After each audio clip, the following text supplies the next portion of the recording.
بسم اللہ الرحمن الرحیم۔ شروع اللہ کے نام سے جو بڑا مہربان نہایت رحم والا ہے۔ نماز فجر دن کی پہلی عبادت ہے جو بندے کو روشنی، سکون اور کامیابی عطا کرتی ہے۔ اللہ تعالیٰ قرآن میں فرماتا ہے، اور صبح کے وقت قرآن کی تلاوت یعنی نماز کا اہتمام کرو، بے شک فجر کی تلاوت فرشتوں کے مشاہدے میں ہوتی ہے۔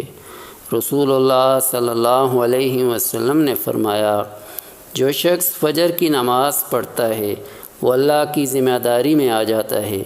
صحیح بخاری کی ایک حدیث میں ہے، جو شخص عشاء اور فجر کی نماز باجماعت پڑھ لے گویا اس نے ساری رات عبادت کی۔